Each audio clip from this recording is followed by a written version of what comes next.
तो दोस्तों, अस्सलाम वालेकुम एंड नमस्ते। उम्मीद करती हूँ आप सब खैरियत से होंगे। अल्हम्दुलिल्लाह मैं भी बहुत अच्छी हूँ। आज मैं आपको सुनाने जा रही हूँ एक कहानी जिसका नाम है माँ की ममता। माँ की ममता की कहानी दिल को छू जाने वाली एक ममता भरी कहानी। माँ तो सिर्फ माँ होती है जिसका स्थान कोई नहीं ले सकता है। दुनिया में एक माँ ही ऐसी होती है जो बिना स्वार्थ के अपने बच्चों को प्यार और दुलार करती है। एक ऐसी ही दिल को छू जाने वाली कहानी आज मैं आपको सुनाने जा रही हूँ। अनिल अब बड़ा हो गया था। पढ़ लिख कर अब उसकी एक अच्छी सी नौकरी एक शहर में भी लग गई थी। कुछ दिनों के बाद उसके माँ बाप ने उसकी शादी एक सुंदर और सुशील लड़की से करा दी जो कि वह भी नौकरी करती थी। अब अनिल और पत्नी दोनों जॉब करते हुए एक साथ ही शहर में बस गए थे। कुछ दिनों के पश्चात अनिल के पिताजी भी अब इस दुनिया को छोड़कर चले गए, जिसके बाद उसकी माँ एकदम से अकेली सी हो गई थी। कुछ दिनों के बाद अनिल अपनी माँ को अपने साथ रहने के लिए शहर ले आया। शहर में आकर अनिल की माँ को एकदम अकेलापन सा लगता था। उन्हें यहाँ आकर बिल्कुल भी अच्छा नहीं लग रहा था। लेकिन एक माँ अपने बेटे की हमेशा खुशी ही चाहती है। सो धीरे धीरे वह शहर में रहना भी सीख गई थी। लेकिन अनिल और उसकी पत्नी हमेशा अपनी माँ को समझाते रहते थे कि ऐसा मत करो, ये मत करो। वे अपने आगे माँ को गांव की एक तरह से गंवार ही समझते थे। लेकिन माँ की दिल तो हमेशा से अपने बच्चों के लिए बड़ा ही होता है। सो वे सभी बातें चुपचाप सुनकर हाँ में हाँ मिलाकर रह जाती थी। एक दिन की बात है, सुबह अनिल की पत्नी को ऑफिस जल्दी जाना था। तो वह सब कुछ जल्दी से तैयार करके अनिल का खाना पैक करके ऑफिस चली गई। फिर इसके बाद अनिल भी जल्दी जल्दी तैयार होकर ऑफिस निकल गया था। फिर कुछ समय बाद अनिल की माँ ने देखा कि उसका बेटा तो खाने का लंच बॉक्स तो घर पर ही भूल गया है। तो माँ बिना देर करते हुए फटाफट ऑफिस पहुंच गई और पास में एक कुर्सी पर बैठ गई, क्योंकि कंपनी में बाहर के व्यक्तियों को अंदर जाने के लिए मना था।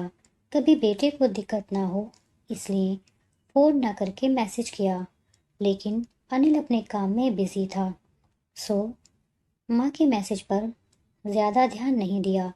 लेकिन उसकी माँ बाहर कब से उसका इंतज़ार कर रही थी। इस तरह कई घंटे बीत गए और इस बीच कई मैसेज भी किए, लेकिन अनिल का कोई जवाब नहीं आ रहा था। इस तरह अनिल की माँ को चिंता होने लगी थी। लेकिन अनिल अपनी माँ के कई मैसेज आने के बाद वह अंदर ही अंदर खूब गुस्सा होने लगा था।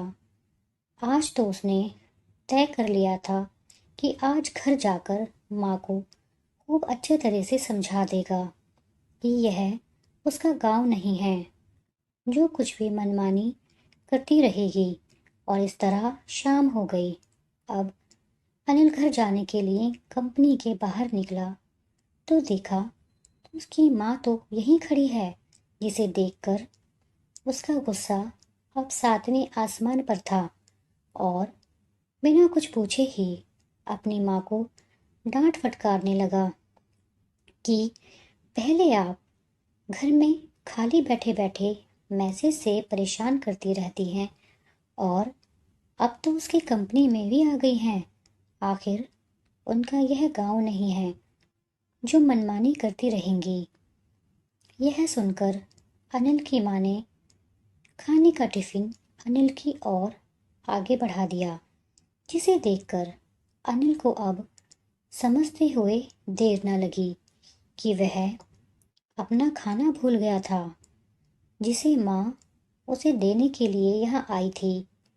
इसके बाद अनिल की माँ बोली, बेटा भले ही तुम बड़े हो गए हो, बड़े शहर में रहने लगे हो, अच्छे बुरे की ज़्यादा समझ आ गई हो, लेकिन मेरे लिए आज भी मेरे कलेजे का टुकड़ा ही हो, जिसे मैं बचपन से लेकर आज तक पालते हुए आ रही हूँ।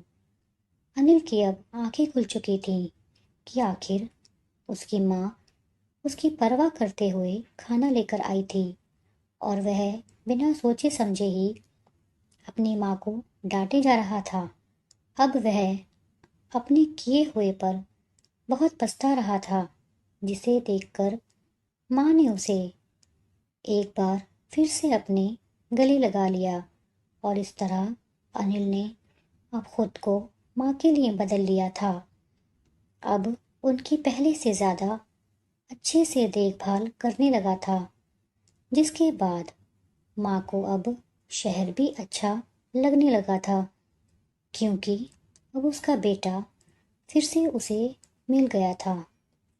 इस कहानी से हमको यही शिक्षा मिलती है कि एक तरफ जहाँ हम पढ़ लिख कर खुद को ज़्यादा ही समझदार समझने लगते हैं, जिससे जाने अनजाने में माता पिता की बातों को गलत साबित करने में लग जाते हैं, लेकिन हम सभी यह भूल जाते हैं कि जिस माँ बाप ने अपने बच्चों की खुशियों के लिए अपनी खुशियों तक का त्याग कर दिया हो, वो भला माँ बाप अपने बच्चों का कैसे बुरा कर सकते हैं।